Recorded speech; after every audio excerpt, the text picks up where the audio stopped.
നമസ്കാരം. എല്ലാ മാന്യ സുഹൃത്തുക്കൾക്കും സിനിമ എന്ന യൂട്യൂബ് ചാനലിന്റെ ഏറ്റവും പുതിയ വീഡിയോയിലേക്ക് സ്വാഗതം.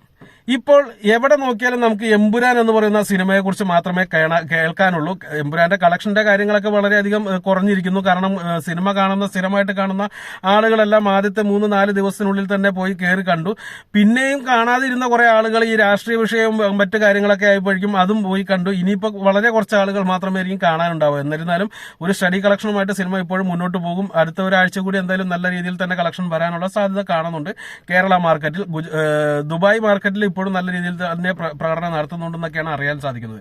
പക്ഷെ ഇതല്ല, ഇപ്പോൾ ഈ സിനിമയുടെ വാർത്തകൾ ഒഴിവാക്കാനായിട്ട് നമ്മുടെ ചാനലുകാർക്ക് പറ്റുന്നില്ല എന്നുള്ളതാണ് മറ്റൊരു സത്യം. ഫ്രീ പ്രൊമോഷനാണ് സിനിമയ്ക്ക് കിട്ടിയത് എന്നുണ്ടെങ്കിലും സിനിമയുടെ ഓട്ടം ഏകദേശം അവസാനിച്ചുകൊണ്ടിരിക്കുകയാണ് എന്നുണ്ടെങ്കിൽ പോലും ചാനലുകാരെ സംബന്ധിച്ച് അത് ഇപ്പോഴും കൊഴുപ്പിച്ചുകൊണ്ടിരിക്കുകയാണ്. കാരണം അതിന് വ്യൂവേഴ്സ് ഉണ്ട് എന്നുള്ളതാണ് സത്യം. നമ്മളും ഇപ്പോൾ ആ ഒരു വീഡിയോ തന്നെയാണല്ലോ ചെയ്യുന്നത്. വേറെ വാർത്തയൊന്നും നമുക്കില്ല.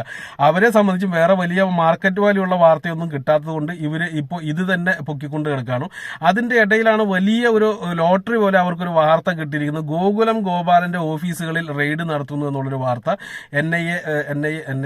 മറ്റേ ED റെയ്ഡ് നടത്തുന്നു എന്നുള്ളൊരു വാർത്ത പുറത്തു വരുന്നത്. പിന്നീട് ഇവര് ലൈവ് പോയിക്കൊണ്ടിരിക്കുകയാണ് കുറെ നേരമായിട്ട് ചാനലുകളിൽ. ഇത് വളരെ, ഞാൻ ഈ വീഡിയോ ചെയ്യുന്ന സമയത്ത് കേട്ടോ, ഉച്ചയ്ക്കാണ് വീഡിയോ ചെയ്യുന്നത്, അപ്പോൾ ആ സമയത്ത് ലൈവ് പോയിക്കൊണ്ടിരിക്കുകയാണ്. അപ്പോൾ അതൊരു വലിയ കോമഡി ആയിട്ട് എനിക്ക് തോന്നുന്നു. കാരണം എന്താണെന്ന് വെച്ചിട്ടുണ്ടെങ്കിൽ ഇത് എമ്പുരാന്റെ പേരിലാണ് ഈ ലൈവ് ED അന്വേഷണം നടന്നുകൊണ്ടിരിക്കുന്നത് എന്നുള്ള രീതിയിലാണ് ചാനലുകാർ എല്ലാവരും തന്നെ വീഡിയോസ് ചെയ്തുകൊണ്ടിരിക്കുന്നത്, അല്ലെങ്കിൽ വാർത്തകൾ കൊടുത്തുകൊണ്ടിരിക്കുന്നത്.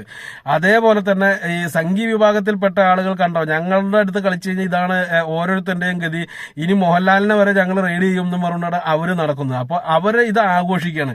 ചാനലുകാരെ ആഘോഷിക്കുന്നു, ഈ പറഞ്ഞ സംഖ്യകൾ ആഘോഷിക്കുന്നു. മറ്റവര് പറഞ്ഞു കണ്ടോ, ഞങ്ങൾ പറഞ്ഞതാണ് ഇതാണ് സംഭവം, ഇനിയിപ്പോ ഈ എന്താ പറയുക, ഭരണപക്ഷത്തിനെതിരായിട്ട് എന്ത് പറഞ്ഞാലും ഇതാണ് വിധി എന്നൊക്കെ പറഞ്ഞിട്ട് കുറെ ആൾക്കാർ കരയാൻ വേണ്ടി അങ്ങനെ നടക്കുന്നു. എല്ലാവരുടെയും ലക്ഷ്യം എന്ത് തന്നെയായാലും കുറച്ച് വ്യൂവേഴ്സിനെ പിടിക്കുക എന്നുള്ളത് തന്നെയാണ്. എന്റെ ലക്ഷ്യം അത് തന്നെയാണ്. പക്ഷെ ഈ യഥാർത്ഥത്തിൽ എനിക്ക് തോന്നുന്നില്ല ഇത് എമ്പുരാന്റെ പേരിലാണ് ED റെയ്ഡ് എന്നുള്ളത്.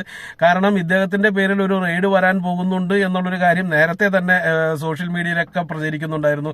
വാർത്താ ചാനലുകൾ തന്നെ കൊടുത്തിരുന്നു. അത് ഏറ്റവും പ്രധാനമായിട്ട് വരുന്നത് മറ്റേ സിനിമയുണ്ടല്ലോ, EDയുടെ അന്വേഷണം കേട്ടോ, റെയ്ഡല്ല, മറ്റേ മഞ്ഞുമ്മൽ ബോയ്സിന്റെ കാര്യത്തിൽ ഇദ്ദേഹമാണ് വിതരണം എടുത്ത് അതിനെതിരെ കേസ് കൊടുത്തിട്ടുള്ളതാണ്. അത് കേസ് അന്വേഷണം നടന്നുകൊണ്ടിരിക്കുകയാണ്. അപ്പോൾ അതിന്റെ പേരിൽ സാമ്പത്തിക തിരിമറി കാര്യങ്ങളൊക്കെ അന്വേഷിക്കുന്നതിന് വേണ്ടിയുള്ള റെയ്ഡ് കാര്യങ്ങളൊക്കെ ഉണ്ടാകുമെന്നുള്ള കാര്യം നേരത്തെ തന്നെ ഉറപ്പായിരുന്നു. ഇത് ഇപ്പോൾ നടക്കുന്നത് എമ്പുരാന്റെ ടൈമിലായതുകൊണ്ട്, ഈ ഒരു വിഷയം നടന്നുകൊണ്ടിരിക്കുന്നതിന്റെ പേരിലായതുകൊണ്ട് തന്നെ അത് എമ്പുരാന്റെ പേരിലാണ് എന്നുള്ള രീതിയിലാണ് വാർത്തകളൊക്കെ പുറത്തു പോയിക്കൊണ്ടിരിക്കുന്നത്. പക്ഷെ ആക്ച്വലി ഈ പറഞ്ഞ ഒരു സംഭവമാണ്. പിന്നെ ഗോകുലം ഗോപാലൻ എന്ന് പറയുന്ന ആള് ഒരു സിനിമാ സംവിധായകനോ നിർമ്മാതാവോ മാത്രമല്ല. അയാളെ സംബന്ധിച്ച് അയാളുടെ ബിസിനസിന്റെ 1% താഴെ മാത്രമേ സിനിമയിൽ നിന്നുള്ളൂ. അത് ഈ പറഞ്ഞതിന് കള്ളപ്പണം വെളുപ്പിക്കുക എന്നൊക്കെ പറഞ്ഞ പരിപാടി ആയിരിക്കാം, എനിക്കറിയത്തില്ല. ഞാൻ അങ്ങനെ പറഞ്ഞിട്ടുമില്ല, ഞാൻ വെറുതെ ഇങ്ങനെ പറഞ്ഞപ്പോൾ പോയതാണ്. അപ്പൊ അങ്ങനെയുള്ള സംഭവങ്ങളൊക്കെ ആയിരിക്കാം. കാരണം കോടികളുടെ ഇടപാടാണ് ലോകം മൊത്തം. നിങ്ങളിപ്പോ ദുബായിലുള്ള ആളാണെങ്കിൽ നിങ്ങൾക്ക് അവിടെയും കണ്ടിട്ടുണ്ടാവും ഗോകുലത്തിന്റെ ചിട്ടി.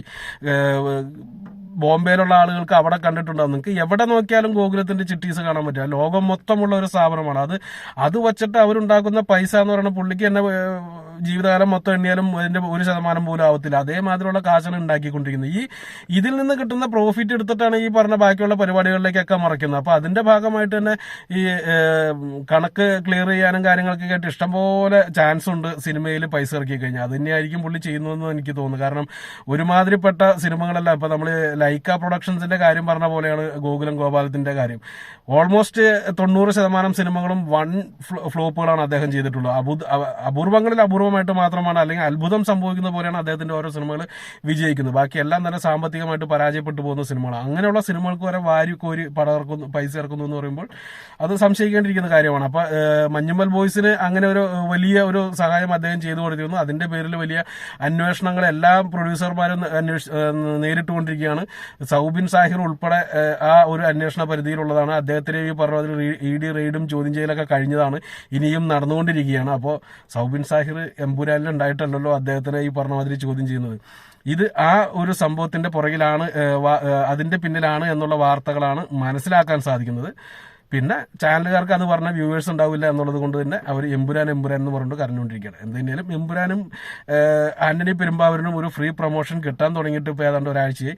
അത് തീരുന്നില്ല എന്നുള്ളതാണ് ഏറ്റവും വലിയ ഇത്. ഇനി ഇത് എങ്ങനെ തീർക്കാം എന്നതിനെ കുറിച്ചായിരിക്കും അവർ ചിന്തിക്കുക എന്നുള്ളതാണ് ഏറ്റവും വലിയ ഒരു കോമഡി. അപ്പോൾ നിങ്ങളുടെ ഓരോരുത്തരുടെയും വിലയേറിയ അഭിപ്രായങ്ങൾ താഴെ പ്രതീക്ഷിച്ചുകൊണ്ട് നിർത്തുന്നു. നന്ദി, നമസ്കാരം.